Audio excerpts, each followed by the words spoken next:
citizens will vote. A little while ago, you had to come out and categorically deny that INEC was planning to create more polling units. But there were those who said, yes, while it was not your intention, it was something you ought to do. Because they talked about the fact that, one, the population has increased. As you pointed out, 7 million new people have been registered, and that number is going to go up when you conclude this CVR and add those to the register, and that therefore there might be the need for you to consider increasing the number of polling units. Because during the 2015 elections, there were those who complained that there were some polling units where the number of voters, I mean, ideally, you shouldn't have more than a particular number per polling unit. But because of this skewed distribution, there are some polling units where you have a large number of people and others where you hardly have anybody. I was very categorical recently, a few days ago, in responding to the allegation that INEC was surreptitiously planning to create 30,000 new polling units. INEC is not planning to create 30,000 polling units. But I absolutely agree with you, and that's the reality of our country. There has been population movement, there has been population dislodgement, and the reality is that we need to make the voting experience pleasant to citizens. And we have been receiving complaints and requests from citizens for the creation of additional polling units. Let me give you an example. Take Abuja in the FCT, and take a place like Gwarimpa.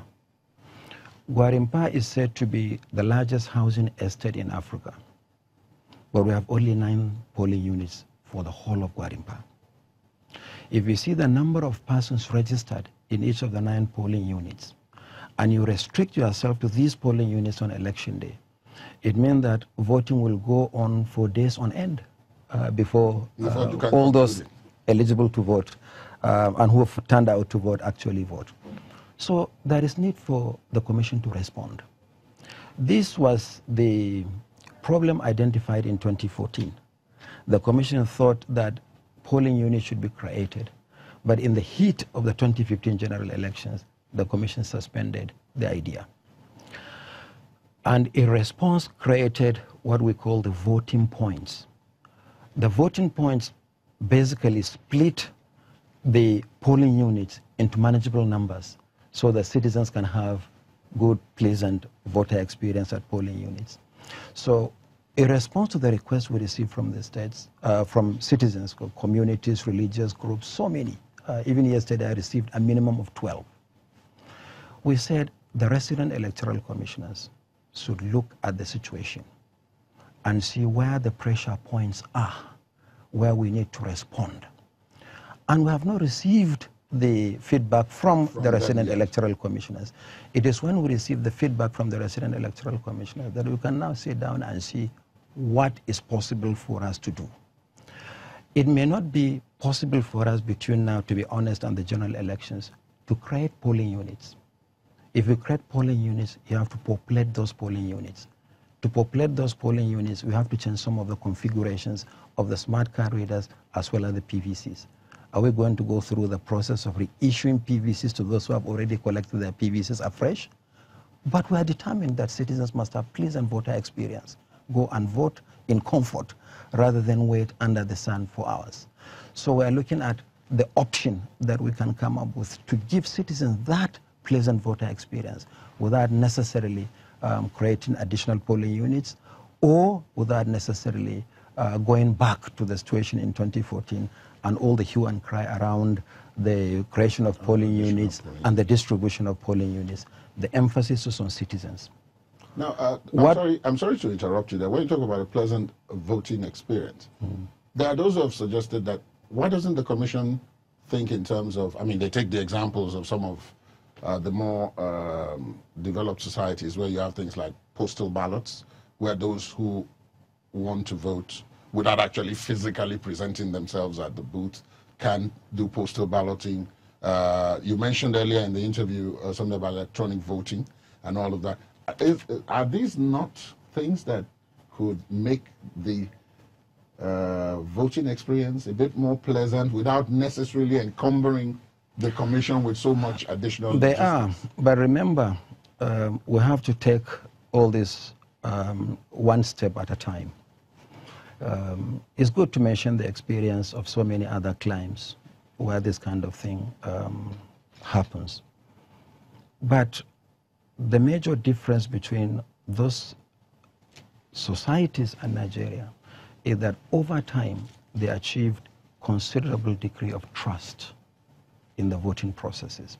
Some of the measures who have introduced are costly measures, but they are a response to this challenge of lack of trust in the system. So with the increase in trust, and I'm very happy to say that there is increasing confidence in what the Commission is doing and in our electoral processes. We'll get to that point one day. But I'm not sure that at this point anybody is considering postal ballot or even the kind of other procedures that you have described.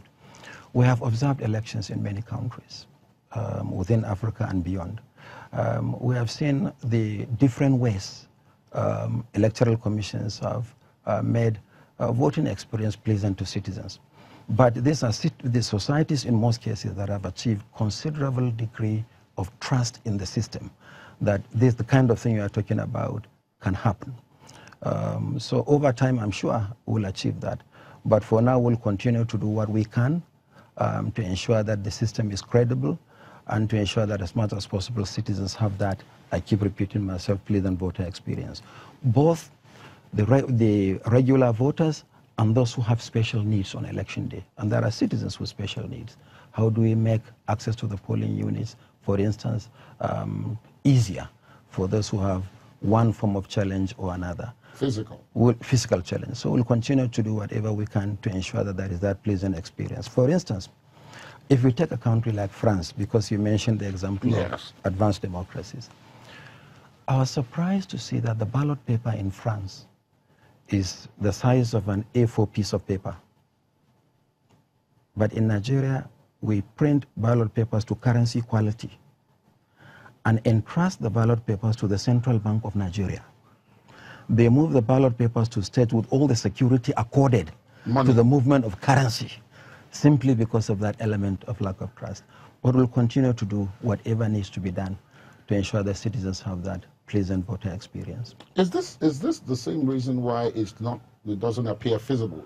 Your representative who visited South Africa a couple of months back and was asked by Nigerians in South Africa about the issue of why can't they, who are Nigerians resident in other countries and who want to register and vote, why can't they do so like some of these people we've been describing? And okay, you are basically talking about diaspora voting. Diaspora voting. Yes. You know, there are two types of voting by citizens living abroad. You have the out-of-country voting. These are for citizens involved in foreign service or military operations or who have reasons to be out of the country at the time of elections. It's called out-of-country voting. Then you have diaspora voting for citizens resident outside the shores of their own country. So the only constraint I can see immediately is the legal framework. Election is a legal process, and the law at present says that you only vote in the place where you are registered. We don't have registration centers outside the country, so citizens, unfortunately, living outside the country cannot vote. But the Commission has actually made a case to the National Assembly for the amendment of the Constitution to enable citizens living outside the country to vote. So as far as the Commission is concerned, we are prepared for it. In fact, there was a committee we set up. We have, in fact, gone to the extent of producing the guidelines for diaspora voting, but we are waiting for the necessary legal amendments to be made. I learned that it is one of the proposed amendments to the Constitution or the Electoral Act. I'm not absolutely sure about that. But Nigerians living abroad are organized. One of the organizations is NIDO, for instance, Nigerian Diaspora Organizations. And they have been liaising and putting some pressure on the National Assembly to amend the legal framework to enable citizens living outside the country to vote. Once that is done, INEC is ready and prepared for diaspora voting.